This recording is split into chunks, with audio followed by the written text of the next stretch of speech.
अनेक विटामिन रे भरपूर अखरोट रे बजार एक स्वतंत्र परिचय रही जेहेतु एथिरे अनेक भिन्न विटामिन थाए एहाकू विटामिन रो राजा फल मध्य कुहाଯାଏ। बादाम रे थिबा प्रोटीन व्यतीत calcium magnesium iron phosphorus selenium भली पोषक तत्व मध्य एथिरे मिली थाए। सबुठारु गुरुत्वपूर्ण कथा एहा हेउछि जे अखरोट केश एवं चर्म पाई अत्यंत लाभदायक अटे। अखरोट एते सुखिला फल जे जदि आपण एहाकू खाइबा पाई सठिक उपाय जानिछंती तेबे आपण अनेक रोगरु सहजरे रक्षा पाई परिबे। तेबे आपण स्नैक भाबरे निजे बादाम खाई परिबे किंबा अनेक उपाय रे एहाकू आपणक खाद्य रे अंतर्भुक्त मध्य करि परिबे। सर्वाधिक स्वास्थ्य उपकार पाई आपण बादाम खाई परिबे। एठारे किछि उपाय अछि तेबे चलंतु जानिबा। एहाकू अधिक पुष्टिकर एवं स्वादिष्ट करिबा पाई आपण फ्रूट सलाड रे व्यवहार करि परिबे।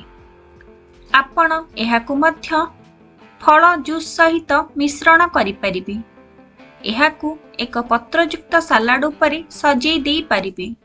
एहाकू डिप एवं सॉस सहित मिसाई व्यवहार करा जाई परिबो। सबुठारु बड़ हृदय स्वास्थ्य उपकार पाई असंतुलित बादाम सहित जांतु एवं तेल रे रांधिबा परिवर्ते कंचा किंबा सुखिला भजा होइतिबा बाछंतु। तेणु आमे आपण मानंकु अखरोट रो लाभ कोन रहिछि से सब विषय रे जणैबो। ओजन ह्रास करिबारे सहाय्यकारी एही अखरोट। जदि आपण नियमित भावे बादाम खाती तेबे यह आपण को ओजन ह्रास करिथाए।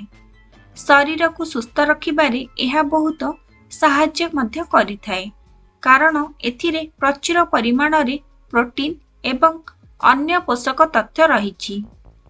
भल निद पाई आपण अखरोट को खाई परिबे। अखरोट खाइबा भल सोइबारे सहाय्य करिथाए एवं शरीर को बहुत आराम मिलिथाए। शरीर रो खुशी हार्मोन प्रवाह रे एहार मुख्य भूमिका मध्य रहिछि। हृदय पाई उत्कृष्ट अखरोट अटे। हृदय पाई अखरोट अत्यंत लाभदायक अटे। प्रकृत रे एथिरे थिबा एंटीऑक्सीडेंट हृदय को सुस्थ रखिबारे सहाय्य करिथाए। मधुमेह रे आराम देइथाए एही अखरोट। जदि आपण जणे मधुमेह रोगी होइथांती तेबे आपण नियमित भावे एही बादाम खाइबा उचित। हजम प्रक्रिया को मजबूत करिथाए एही अखरोट। अखरोट रे थिबा पोषक तत्व पेट को सफा करिबा पई काम करिथाए। एहा सहित पेटर अनेक समस्या कोष्ठकाठिन्य अदृश्यता एवं अम्लता को मध्य दूर करिथाए। सुस्थ जीवन पई अखरोट रो नितांत आवश्यक रहिछि। जीवन को दीर्घ एवं सुस्थ रखिबा पई अखरोट अत्यंत लाभदायक रहिछि। मस्तिष्क पई भल अखरोट। अखरोट को मध्य मस्तिष्क खाद्य कुहा जाय। एहाकू खाइबा द्वारा मस्तिष्क को शक्ति मिलिथाए एवं मने रखिबा शक्ति वृद्धि पाइथाए। आशा करूछि मोर ए भिडियोटी आपण मानकु निश्चय भल लागिथिबो। जदि मोर ए भिडियोटी आपण मानकु भल लागिछि तेबे लाइक शेयर एंड सब्सक्राइब करबा पई जमार भूलिबे नाही।